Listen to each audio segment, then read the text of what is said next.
Udah pernah sebelum belajar enggak? Belum ya? Oke, Bapak sampaikan. Sebetulnya ini adalah pelajaran kelas 3. Ya, akan tetapi karena kalian kan mau ujian kan? Jadi Bapak tidak sempat lagi masuk ke kelas 3 gitu loh. Jadi Bapak, tapi ini tidak rugi, kita tidak rugi. Kita mempelajari kelas 3 kan? Bentar lagi kita kelas 3 nih, iya kan? 1 semester lagi kita kelas 3, jadi nggak ada ruginya kan? Nanti ketika kelas 3 kita sudah mengenal sedikit tentang sejarah, kan gitu? Sejarah maksudnya sekarang. Oke, ini materi kita ya. Yang mau mencatat boleh, mana tahu nanti penting ya kan? Sampai di rumah teringat sama bapak yang agak tua itu bilang gitu. Sejarah masuknya Islam ke Indonesia.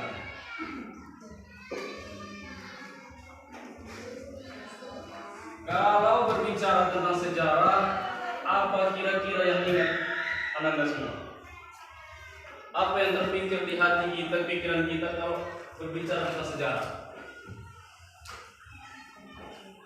Apa? Terharu. Terharu, dia sejarah. Ada lagi? Terharu. Kita tulis ya. Ada lagi? Yang di belakang? Gak tahu, pas. Ada? Sama bapak nggak usah tegang-tegang kali, biasa aja ya kan? Kita sama-sama siswa ya kan? Bapak juga siswa. Apa lagi? Belum pernah sebenarnya belajar sejarah? Pernah ya? Sejarah itu bisa kita artikan sebagai masa yang lalu kan gitu ya? Ada masa lalu yang kira-kira? Nah, kalau pacaran jangan dulu lah ya. Bapak aja pun belum pacaran. Jangan dulu ya. Gak boleh, nanti hancur sekolah. Pasti hancur, kasihan orang tua ya kan? Capek-capek orang tua, pemandikan lumpur di sawah ya kan? Apa pacaran?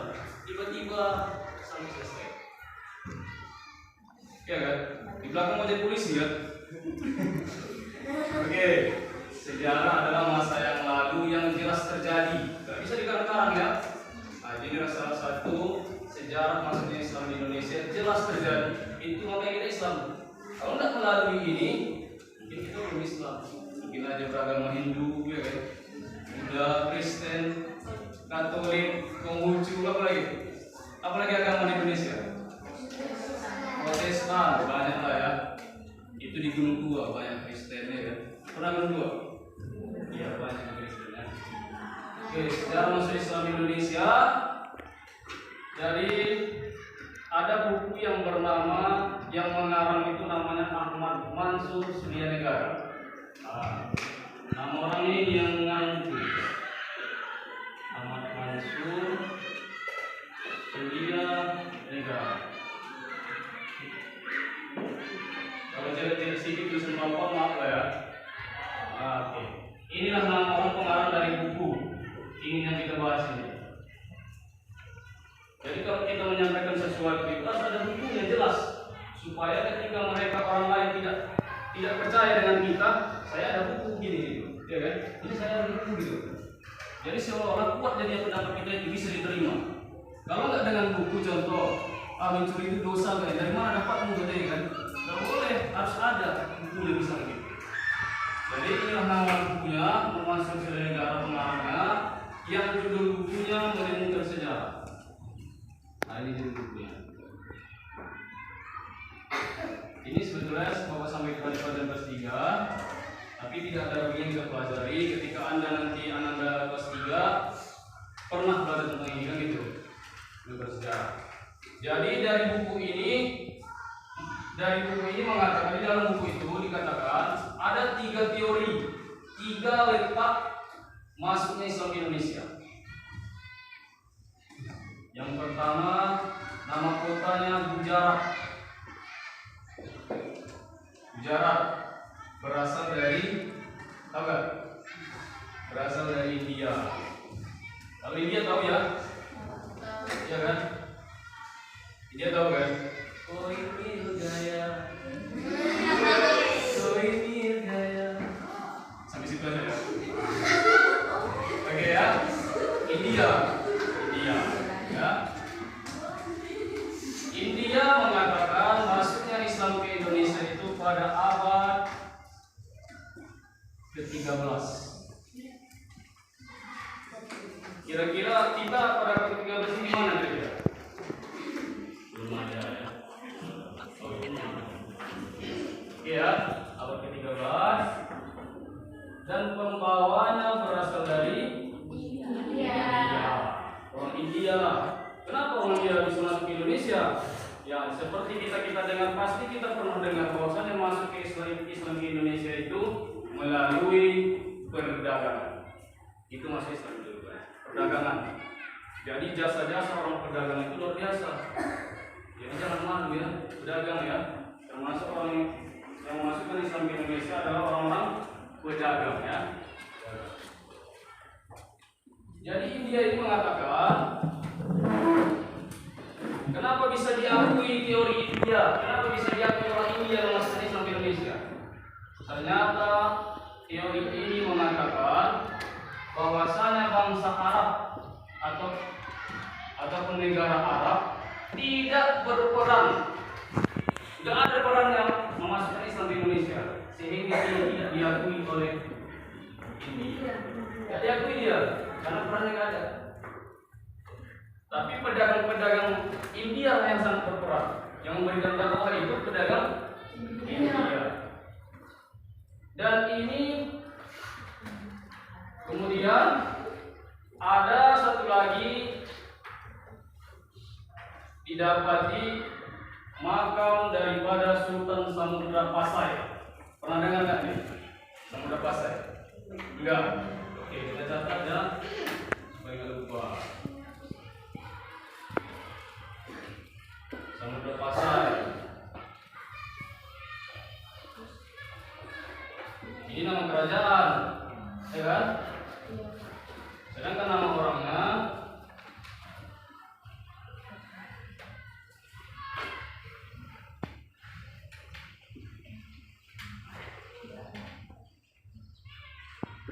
Malika Saleh.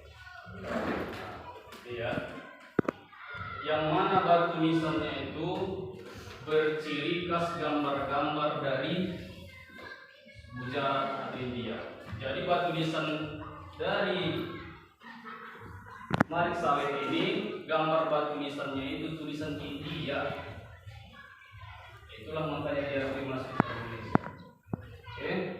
Kemudian teori yang kedua, ada teori Mekah, namanya Mekah. Mekah, tahu Mekah? Pernah nampak ya? Belum pernah sana? Mudah-mudahan ke sana. Oke, dari Mekah ya.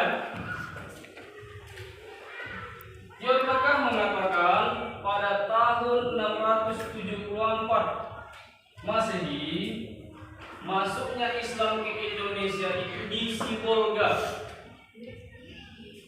Tahu Sibolga? Pernah dengar ya? Sibolga. Jadi Sibolga itu bukan sembarangan. Selain dari dia kota ikan, jelas kota ikan ya, banyak ikan sana. Dia pusatnya masuk Islam ke Indonesia pertama. Jadi kita harus bangga karena tinggal dekat Sibolga. Bukan orang Papua yang masuk Islam pertama, tapi orang Sibolga. Oke, Sibolga. Di mana tempat titiknya? Namanya Kota Barus. Dari dalam kota Sibolga ada Kota Barus. Barus ya. Kemudian pada abad ke-7, jadi teori Mekah ini abad ke-7, sedangkan teori Gujarat abad 13. Jadi gak setuju dengan ini, ya kan? Dia menyanggah, bukan, itu salah katanya. Ini yang benar. Ke-7. Nah, jadi pada tahun 674 Masehi, orang-orang utusan Turki Utsmani ada beberapa orang utusan dari Turki Utsmani ingin pergi ke Laut Cina, ingin pergi ke Cina untuk menyiarkan agama Islam. Akan tetapi sebelum sampai di Cina, ternyata sempat singgah di Indonesia di Volga ya, bukan Sepuluh ya. Volga, oke. Di dalamnya lagi, tadi Kota Barus. Rupanya nama kampung yang dulu sudah ada juga, namanya Kanton. Nah ini turun dari sini nih, Volga, Barus, nama kampungnya Kanton. Ini yang dibuat para pedagang yang singgah dulu ke situ, nama kampungnya, iya Kanton. Akan tetapi sekarang sudah tidak dikenal lagi dengan Kanton, karena kan zaman udah canggih ya kan, udah modern ya kan. Jadi kampung-kampung pelosok itu kadang nggak dikenal lagi Kanton namanya. Akan tetapi dikenal dengan Barus saja. Nah, nanti kalau adik-adik ingin melihat di mana sih letaknya Islam masuk pertama di kota Sepulga di Barus itu ya kan, boleh adik-adik semua nanti jalan-jalan sekali. Orang-orang ditanya di sana ditanya, mereka akan jawab, mereka akan bangga dan menjelaskan kepada kita. Oh ya di sini letaknya dulu masuk pedagang itu dan menyebarkan Islam, kan? Kanton. Berarti masuknya Islam dari teori Mekah di ingat nggak kira-kira? Teori Mekah mengatakan masuknya Islam itu di ini aja ingat juga. Udah tambah ilmu ya kan? Ya, kita singkat karena banyak yang menampaknya yang melapar ya kan? Kita percepat. Kemudian ada teori satu lagi, teori Persia. Ini nama teori ya kepada Persia. Persia itu terletak, ini Persia ini kota, terletak di negara Iran, ya. Iran ya. Kenapa teori Persia itu juga di dalam memasukkan Islam? Ternyata ada kesamaan budaya. Kesamaan budaya dari Persia ternyata ada kesamaan budaya.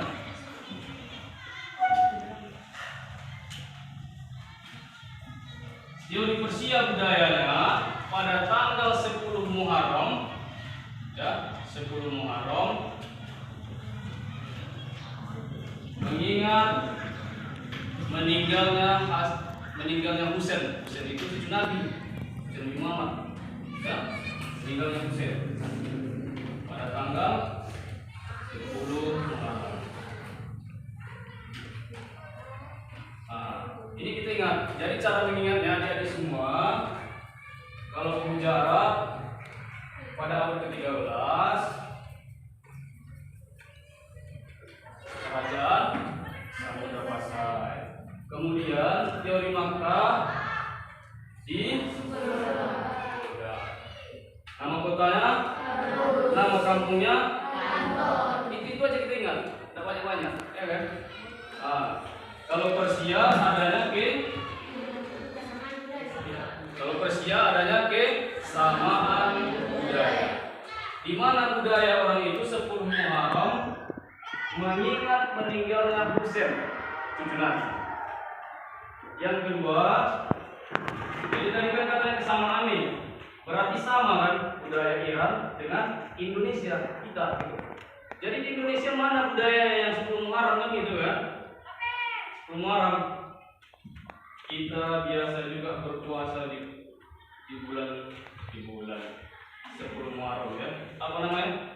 Puasa Asyura ya. Puasa Asyura.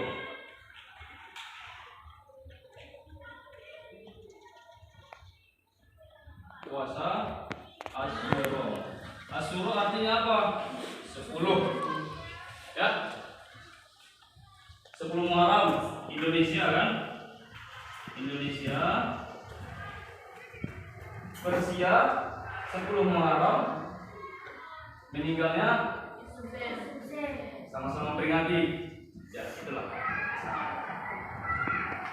Adik-adik semua yang sedang mengantuk ya kan, sedang lapar. Sekitar kira-kira 5 menit lagi aja menutup ya.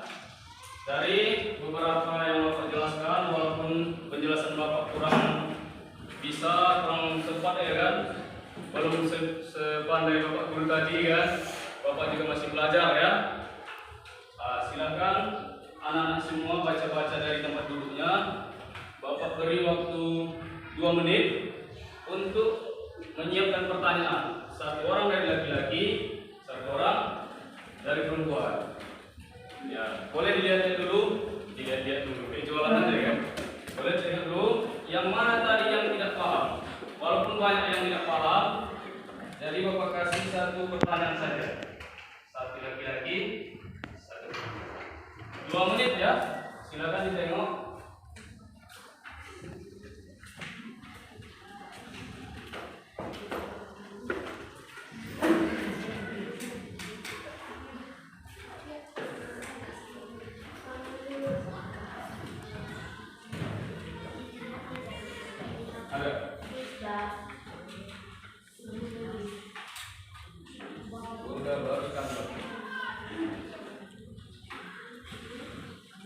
Ini guru nggak ada tempat duduk ya, nggak apa-apa lah ya, biar langsung. Boleh diskusi sama kawan sampingnya, boleh apa yang saya tanyakan ya, gitu. Apa boleh.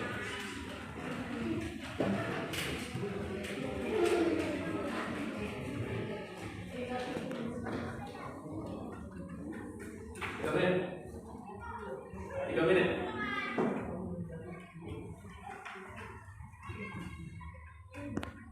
Biasanya sampai jam berapa kalian? 12 ya. Kita nggak sampaikan jam 12. Istirahat habis itu ya. Nggak panas juga. Setuju nggak? Coba namanya. Setuju nggak habis ini keluar kita kan? Setuju. Kamu setuju? Enggak. Oh dia pengen belajar lanjutan nih, lanjut belajar. Tapi yang lain udah pada ini ya kan, mau makan ya kan, mau main-main kan. Sebetulnya Bapak heran ya, di sini perempuan ini bola ya kan. Orang tuh Bapak tengok kan, perempuan ikut bola gitu ya. Biasanya tengok di TV, ini langsung gitu loh, langsung.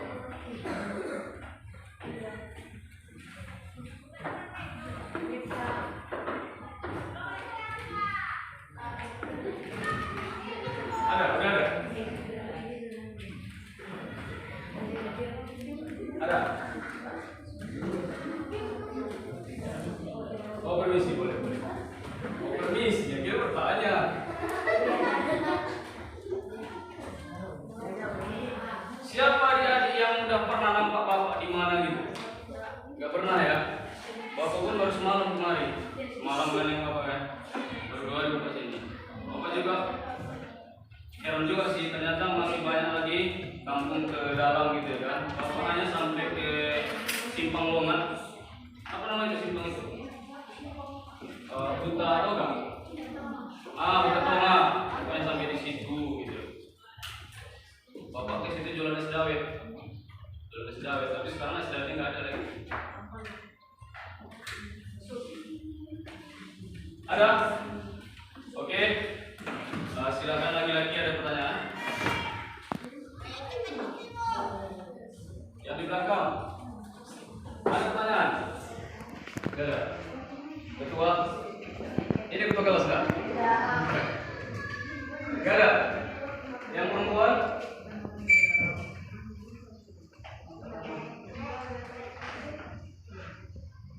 Nggak berat kok tangan ini ya.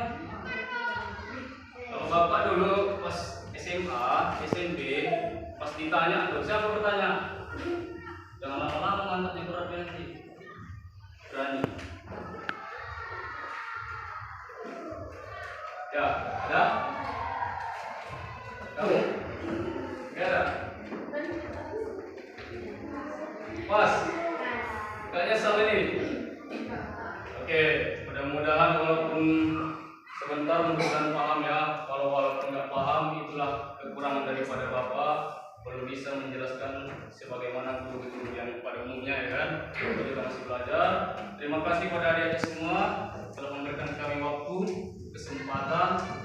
Harapan Bapak mudah-mudahan nanti kita bisa bertemu lagi pada pelajaran-pelajaran berikutnya. Kan nanti kali PKL-nya di sini ya kan, mana tahu kan? Kan sering nih mana PKL kan? Iya. Mudah-mudahan. Terima kasih. Salam. Oh iya kamu belum ya? Ada pertanyaan? Gak ada juga. Oke, untuk penutup mari kita bersolawat seperti tadi. Ya, satu kali aja, ya. 1, 2, 3.